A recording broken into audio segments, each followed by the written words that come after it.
Cześć, tu Radek. Moje filmy powstają dzięki patronom, za co im serdecznie dziękuję. Partnerem kanału jest grupa Flying Atom, oferująca możliwość kupna i sprzedaży kryptowalut w kantorach stacjonarnych i bitomatach na terenie całego kraju. Prowadzimy również sprzedaż złota inwestycyjnego. Zapraszamy! W dzisiejszym filmie przedstawię i omówię Wam węzeł drogowy Warszawa-Lubelska na połączeniu autostrady A2 z drogami ekspresowymi S2 i S17. Po raz drugi na moim kanale chcę rozebrać na części pierwsze i omówić konkretny węzeł drogowy. Dlaczego akurat ten? Powodem są korki, które na tym węźle tworzą się w prawie każdy weekend. W dzisiejszym filmie powiem Wam, dlaczego one powstają, jakie błędy w stałej organizacji ruchu zostały tu popełnione oraz jak można dość niskim kosztem usprawnić ruch na tym węźle. Węzeł drogowy Warszawa-Lubelska leży na południowy wschód od Warszawy. Jest to obecnie jeden z najważniejszych, jeśli nie najważniejszy węzeł drogowy po prawej stronie Wisły. Przebiega przez niego w relacji wschód-zachód autostrada A2 na odcinku obwodnicy Warszawy oznaczona jako droga ekspresowa S2, która stanowi część drogi międzynarodowej E30. Natomiast z północnego zachodu na południowy wschód przez ten węzeł przebiega droga ekspresowa S17 stanowiąca część drogi międzynarodowej E372 prowadzącej z Warszawy przez Lublin do Lwowa. Patrząc na ten węzeł z góry ma się wrażenie, że jest on zaprojektowany idealnie. Jezdnie główne, czyli wschód-zachód i północ-południe, mają aż po 3 pasy ruchu. Oprócz tego główne łącznice z Warszawy do Lublina i odwrotnie, czyli te, po których z racji wielkości obu miast powinno poruszać się najwięcej pojazdów, są łącznicami bezpośrednimi lub półbezpośrednimi. I do tego momentu wszystko jest super. Problemy zaczynają się, gdy właśnie tym dwóm łącznicom przyjrzymy się z bliska. Specjalnie, żeby Wam dobrze zwizualizować problem, wynająłem operatora drona, który w piątek po południu nagrał mi dokładnie to, co chciałem Wam pokazać. Warszawa jest największym miastem w Polsce, a Lublin jest największym miastem wschodniej Polski. Oba te miasta łączy droga ekspresowa S17, która jest dwupasowa. Problemem jest jednak to, że na węźle Lubelska łącznica pozwalająca skręcić z S2 na S17 ma tylko jeden pas. Z tego powodu w prawie każdy piątek tworzą się tutaj kilometrowe korki. Natomiast w kierunku Siedlec są aż 3 pasy ruchu. Jeśli popatrzymy, do jakich miast prowadzi A2, a do jakich S17, to spostrzeżenia nasuwają się same. Przy docelowym przebiegu autostrady A2 leżą miasta Mińsk Mazowiecki, gdzie mieszka około 40 tysięcy osób, Siedlce 78 tysięcy osób, Międzyrzec Podlaski 17 tysięcy i Biała Podlaska około 57 tysięcy osób. Jest jeszcze Terespol, Kałuszyn oraz miasta, do których trzeba zjechać z A2 lub DK92, ale wszystkie one są miastami małymi. Drogą S17 dojedziemy natomiast do następujących miast. Garwolin, gdzie mieszka około 17 tysięcy osób, Puławy, tuż obok S17 47 tysięcy, Lublin prawie 340 tysięcy, Chełm w ciągu DK12 62 tysiące osób, Zamość również 62 tysiące osób. Są jeszcze miasta w ciągu S19, takie jak Kraśnik 37 tysięcy osób, Stalowa Wola około 60 tysięcy i oczywiście Rzeszów z prawie 200 tysięcami osób. Bo przecież właśnie przez drogę S17 i S19 prowadzi główny potok ruchu z Warszawy do Rzeszowa i odwrotnie. Po co to wyliczam? Chcę Wam pokazać, jak ogromny błąd został popełniony, gdy zdecydowano się, że z S2 powinny prowadzić w kierunku Siedlec 3 pasy ruchu, a w kierunku Lublina tylko jeden. W momencie, gdy ten węzeł był dopiero budowany i do sieci trafił projekt stałej organizacji ruchu, to wiele osób z forum Skyscraper City, w tym ja, pisało do generalnej dyrekcji, że nie powinno być zwężenia do jednego pasa ruchu na tej najważniejszej relacji. Odpowiedź brzmiała, pewnie wiele osób się domyśla, według naszych analiz wszystko jest ok i nie będzie się korkować. Oczywiście rzeczywistość po otwarciu węzła okazała się zgoła inna. Co widzimy? Otóż około 80% aut poruszających się S2 chce skręcić w S17, czyli jedzie z Warszawy w kierunku Lublina. Korek, który widzicie, ma około 3 km, a przyczyną jest tylko jeden pas do skrętu w prawo w kierunku Lublina. Spójrzmy, ile czasu, pieniędzy i nerwów kierowcy tutaj tracą tylko przez to, że ktoś źle założył potoki ruchu. Zobaczmy przy okazji, ile pojazdów jeździ z kierunku Warszawy w stronę Siedlec. Jest ich ponad dwukrotnie, a może nawet trzykrotnie mniej niż tych jadących do Lublina. Oczywiście przed oddaniem do ruchu było to wiadome. Skoro w ciągu DK2 nie ma dużych miast, to skąd miałby nagle pojawić się tutaj sznur aut? Czy można tę sytuację poprawić? Oczywiście, że można i to nie za dużym kosztem. Otóż, żeby korki w relacji z Warszawy z kierunku S2 w stronę Lublina S17 się skończyły, trzeba wprowadzić następujące zmiany. Na drodze ekspresowej S2, około 2 km przed początkiem pojawienia się łącznicy, w miejscu, gdzie są 3 pasy ruchu, należy wykonać następujące oznakowanie. Należy wykonać 3 bramownice, co około 500 metrów, pokazujące, który pas dokąd prowadzi. Na prawym pasie muszą pojawić się piktogramy S17. Kierowca musi wiedzieć, że ten pas prowadzi już od tego miejsca w kierunku S17. Środkowy pas musi mieć piktogramy A2 oraz S17. Kierowca jadący środkowym pasem również musi mieć pewność, że jadąc nim dojedzie do S17, ale również w kierunku A2. Lewy pas musi mieć piktogramy A2. Po 1 km po prawej stronie pojawiają się 2 pasy wyłączenia. Prawy pas z S2 musi łagodnie przejść w ten pas wyłączenia.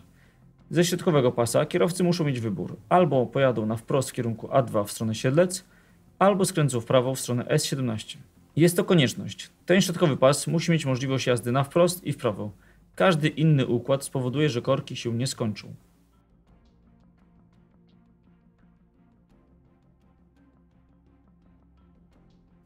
Pas wyłączania ma długość około 200 metrów. Przez całą jego długość muszą być zachowane 2 pasy w kierunku Lublina.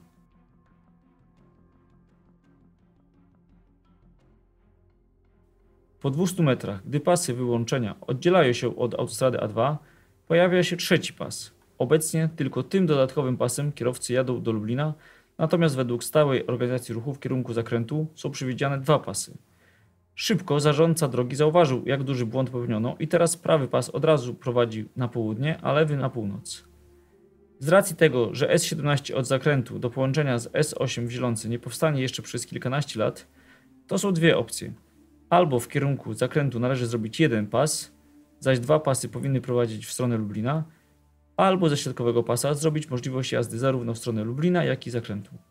Jak widać na filmie, ruch w kierunku zakrętu jest minimalny. Oczywiście on się kiedyś zwiększy i wtedy może powstać konieczność zrewidowania organizacji ruchu, ale jest to bardzo odległa przyszłość. Obecna łącznica do Lublina, po oddzieleniu się od tej prowadzącej do zakrętu, ma 1 pas, później na chwilę 2 pasy i znowu 1. Pojawienie się drugiego pasa na długości 200 metrów nie daje zupełnie nic. Wprowadza jedynie niepotrzebne zamieszanie. Łącznica na całej swojej długości musi posiadać 2 pasy cały czas. Na końcu łącznica z S2 od strony Warszawy łączy się z potokiem ruchu z autostrady A2 od strony Siedlec. W tym miejscu relacja od strony S2 zwęża się do 1 pasa, aby zrobić miejsce dla pojazdów nadjeżdżających od strony Siedlec. Tak nie może być. Łącznica z Warszawy do Lublina musi mieć priorytet i cały czas musi zachowywać ciągłość 2 pasów ruchu. Aby to naprawić, bez konieczności poszerzenia węzła, łącznicę od strony Siedlec należy wpiąć w S17 wcześniej, najlepiej zaraz po jej odłączeniu się od łącznicy zakręt Siedlce. Nie będzie tu nawet konieczności poszerzenia trasy głównej. Obecnie od zakrętu w kierunku Lublina dostępne są aż 3 pasy ruchu, podczas gdy dla tej relacji z dużym zapasem wystarczające są 2 pasy.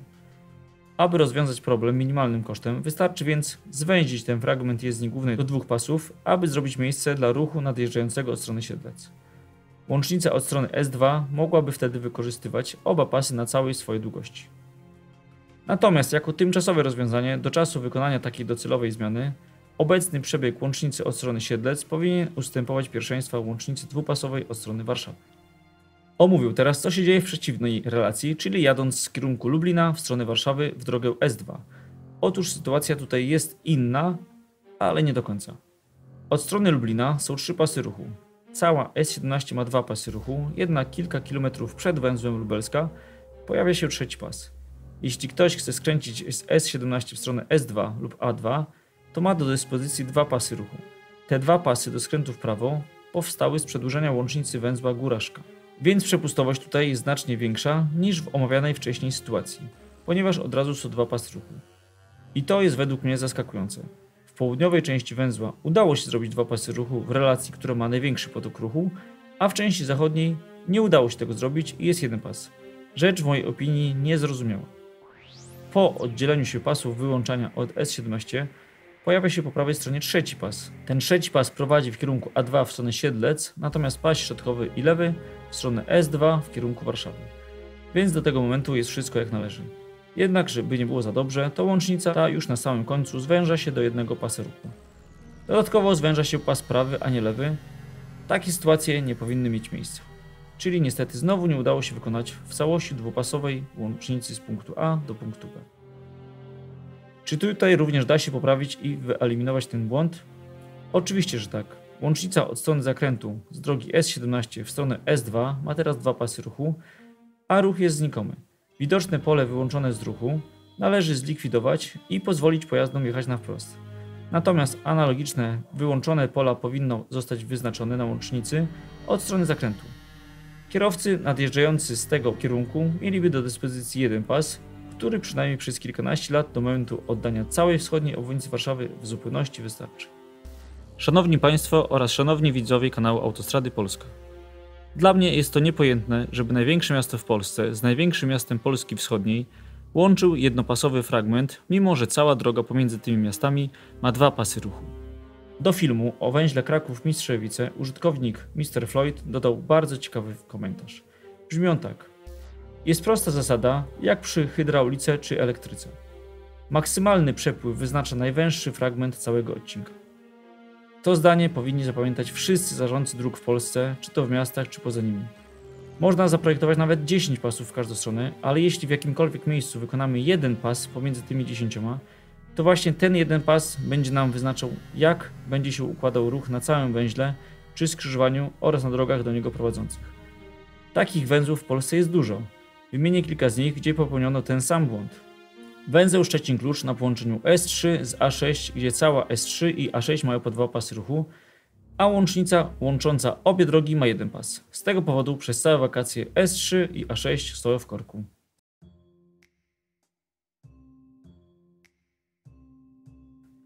Inny tego typu węzeł to Gdańsk Południe i ta sama sytuacja. Cała droga ekspresowa S7 z Warszawy do Gdańska i odwrotnie ma dwa pasy ruchu, ale łącznica na tym węźle ma jeden pas i dodatkowo musi ustąpić on pierwszeństwa innemu kierunkowi. Tu na szczęście planowana jest przebudowa. Węzeł Poznań-Zachód, chyba najgorszy węzeł w Polsce, gdzie codziennie tysiące aut stoi w korku, ponieważ w kierunku Poznania i z Poznania jest tylko jeden pas ruchu. Będzie o tym specjalny film w tym roku. Węzeł Opacz koło Warszawy. Na całym przebiegu w okolicy Warszawy od Radzymina aż do Paszkowa droga S8 ma po 3 pasy ruchu. Mimo tego zarządcy drogi nie przeszkadzało, żeby zaprojektować jednopasową łącznicę z S8 na S8 w obie strony. Co gorsze, każdy pojazd jadący drogą S8 od strony Białegostoku w stronę Katowic musi na tej jednopasowej łącznicy ustąpić pierwszeństwa innej relacji.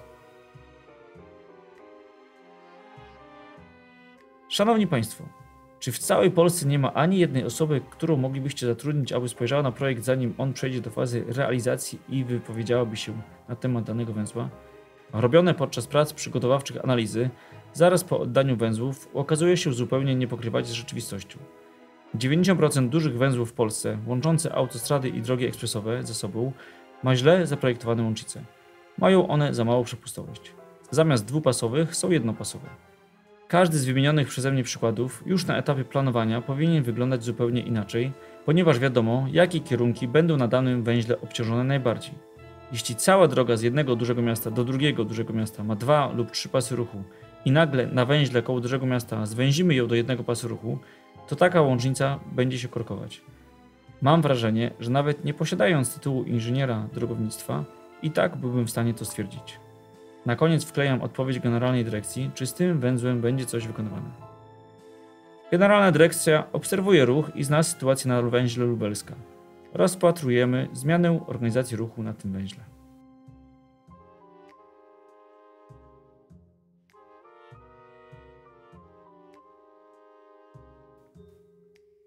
Dziękuję Bogdanowi, Krzyśkowi, Danielowi i Igorowi za pomoc w realizacji filmu. Pozdrawiam, Radek.